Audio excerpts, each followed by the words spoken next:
बिस्मिल्लाहिर्रहमानिर्रहीम। इन्नल्लाह व मलाइकतहु युसल्लूना अलन नबी या अय्युहल्लज़ीना आमनु सल्लु अलैहि व सल्लिमु तस्लीमा। सल्लल्लाहु अला हबीबिही सय्यिदिना मुहम्मदिन व आलिहि व अस्हाबिहि वसल्लम। जी अज़ीज़ तलबा, फ़र्स्ट ईयर के और मैट्रिक के अज़ीज़ तलबा और तालिबात, आपके लिए नई एप्लीकेशन के साथ फिर हाजिर हैं। और अब एप्लीकेशन जो हम करने जा रहे हैं जी, ये एप्लीकेशन है, आपको सब्जेक्ट रखने में कोई गलती हो गई आपसे, आपको कोई और सब्जेक्ट रखना चाहिए था, आपने कुछ और रख लिया, आपको मेडिकल रखना था, आपने नॉन मेडिकल रख लिया, आपने नॉन मेडिकल रखना था, मेडिकल रख लिया, आपने एफए रखना था, आईकॉम रख लिया। तो सब्जेक्ट्स को आपने प्रोग्राम को कैसे चेंज करना है, उस सिलसिले में एप्लीकेशन हम प्रिंसिपल साहब को कैसे देंगे, आज इस चीज़ का हम जायज़ा लेते हैं।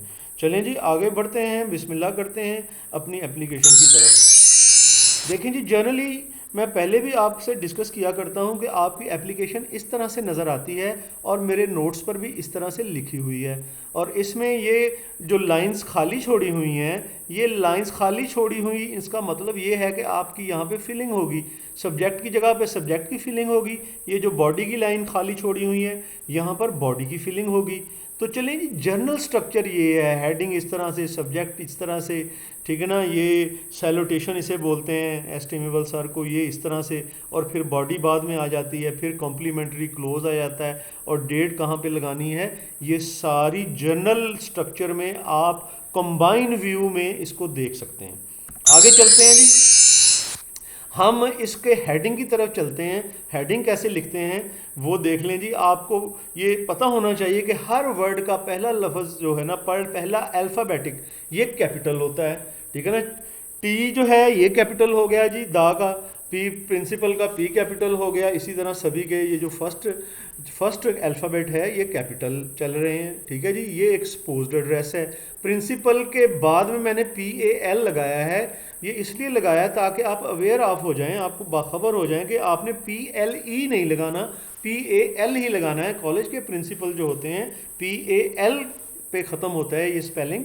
आपने PLE अगर लगा लिया तो उसका मतलब असूल होता है, इससे आपने अवॉइड करना है। ये मैं पहले भी एप्लीकेशंस के हवाले से आपको बताया करता हूँ।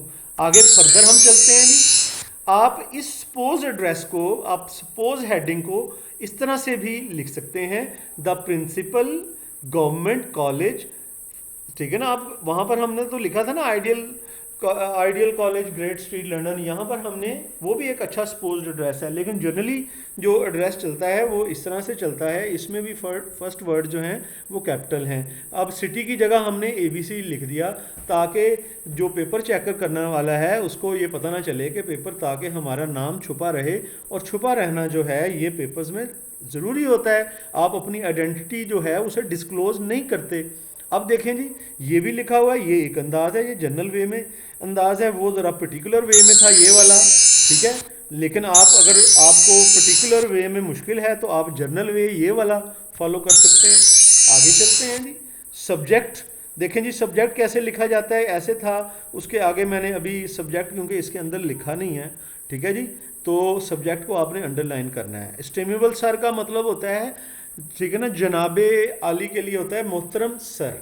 स्टेमेबल के लिए आप रिस्पेक्टेड का वर्ड भी यूज़ कर सकते हैं। पहले पहले वर्ड इनके कैपिटल होने चाहिए, सब्जेक्ट के बाद सेमीकोलन होता है, और सर के बाद कॉमा होता है, ये ज़रूर लगाना है जी। आगे चलते हैं जी। अब हमारे पास सब्जेक्ट जो है लिखा हुआ बिल्कुल, ये जो तैयार है जी, सब्जेक्ट में चेंज इन सब्जेक्ट। अब हमने सब्जेक्ट क्योंकि अपना चेंज करना है ना, ये सब्जेक्ट और है, इसका मतलब है मौजू। यहाँ पर हम मजमून चेंज करवाना चाह रहे हैं ना प्रिंसिपल साहब से, इसलिए ये सब्जेक्ट लिखा है, चेंज इन सब्जेक्ट, यानी कि मैंने अपने सब्जेक्ट चेंज करने हैं, इस हवाले से है ये एप्लीकेशन। आपको इसी तरह से पूछी जाती है बोर्ड के एग्ज़ाम में। क्या जी, स्टेमेबल भी आप लिख सकते हैं और आप रिस्पेक्टेड भी लिख सकते हैं सर। इस तरह इनकी कैपिटलाइजेशन ये देख लें, इस तरह से होना है, ठीक है ना। जो पहले अल्फ़ाबेट्स हैं वो कैपिटल हैं, ठीक है, और सर के बाद आपने कॉमा डालना है, और सब्जेक्ट के बाद सेमीकोलन नहीं, कॉलन आपने डालना है। आगे चलते हैं। अब आगे जी हम इस दरख्वास्त को भी पढ़ते हैं। सेंस ऑफ डीप रिस्पेक्ट, गहरी इज्जत का एहसास इनगल्फ्स छा जाता है मी मुझ पर when ever I find a blissful occasion, जब भी मुझे खुशगवार मौका मिलता है ऑफ एड्रेसिंग यू, आपसे बात करने का। You always showed great kindness, आपने हमेशा बहुत ज़्यादा मेहरबानी दिखाई एंड सिंपथी और हमदर्दी। वेन एवर, जब भी I put my request before you, मैंने अपनी दरख्वास्त को आपके सामने रखा। मैं ये तेज़ी से इसलिए पढ़ रहा हूँ क्योंकि ये हर दफ़ा आपको पढ़ाए जाते हैं और आपको याद है। I am a bona fide student of your college, मैं आपके कॉलेज का एक जिम्मेदार तालिब इल्म हूँ। Under roll number 12, roll number 12 के तहत ऑफ FSC पार्ट 1 का तालिब इल्म हूँ। सेक्शन इकबाल है मेरा जी। I got admission in your college. अब ये पार्ट जो है जी, ये न्यू पार्ट है, ये जो आज की एप्लीकेशन का पार्ट है, ये आपने एडिशन से याद करना है तो ये सुन लें जी। आई गॉट, मैंने लिया एडमिशन इन योर कॉलेज, आपके कॉलेज में। 2 months अगो, 2 माह पहले मैंने एडमिशन लिया। इन प्री मेडिकल में मैंने एडमिशन लिया जी, मेडिकल में। दिस वॉज माई चॉइस, और ये मेरा ही इंतखाब था, मैंने खुद एडमिशन लिया, मेरा इंतखाब था। आफ्टर स्टडी ऑफ 2 months, जब मैंने 2 माह पढ़ा है, आई फील, मैं महसूस करता हूँ that biology is too difficult, कि बायोलॉजी जो है ये काफ़ी मुश्किल है फॉर मी, मेरे लिए, टू लर्न, के मैं इसे याद करूँ। I want to take mathematics, मैं रियाजी रखना चाहता हूँ। नाउ, अब, as my mathematics is excellent, क्योंकि मेरा रियाजी जो है वो बड़ा शानदार है, मेरा maths. Change in subject, subject में अगर तब्दीली कर दी जाए, कैन हेल्प मी, मेरी बहुत ज़्यादा इससे मदद हो जाएगी। अलॉट का मतलब बहुत ज़्यादा, मेरी अगर सब्जेक्ट में तब्दीली कर दी जाए तो मेरी बहुत ज़्यादा मुआवनत या मदद हो जाएगी जी। ये आज का पार्ट था। अब ये जो इसका लास्ट पार्ट है बॉडी का, you are hereby requested, आपसे यहाँ दरख्वास्त की जाती है, to give your kind consent to my humble plea, कि आप अपनी मेहरबानी वाली रजामंदी मुझे दे दें मेरी आजाना दरख्वास्त के हवाले से। It will be an unforgettable favour, ये एक नाकाबिले फरामोश, ना भूलने वाला फेवर, एहसान होगा जी। स्टूडेंट्स, इसके बाद हम चलते हैं अपने क्लोजिंग की तरफ। क्लोजिंग इस तरह से लिखी आपको नज़र आती है जी, इसमें योर्स ओबीडियंटली लिखा होता है, फिर नाम अब्दुल करीम है, इसके बिल्कुल दूसरी साइड पे डेट जो है आपने लिखनी होती है, डेट इसी अंदाज में, और फिर रोल नंबर FSC। और अब इसको ज़रा क्लोज करके भी आपको दिखा देते हैं कि आप इसको क्लोजिंग को कैसे लिखते हैं। इसमें देखें, योर्स ओबीडेंटली, योर्स का आपने वाई जो है वो कैपिटल रखना है, ओबीडेंटली का ओ कैपिटल नहीं रखना। और मार्च आप मंथ पहले लिख लें, फिर डेट लिखें, और फिर मंथ डेट के बाद कॉमा लगाएं, फिर आप जो है ईयर लिखें, फिर ईयर के बाद फुल स्टॉप लगाएं। ये मार्च 22, अब 21 जो है ना, 2021, ये बाद की डेट लिखी हुई है क्योंकि ये उस वक्त की डेट है जब आपके एग्ज़ाम हो रहे होंगे। रोल नंबर 12 FSC इकबाल, ये देखें फर्स्ट वर्ड्स जो हैं, फर्स्ट अल्फ़ाबेट्स जो हैं वो कैपिटलाइज हुए हैं। आगे चलते हैं जी।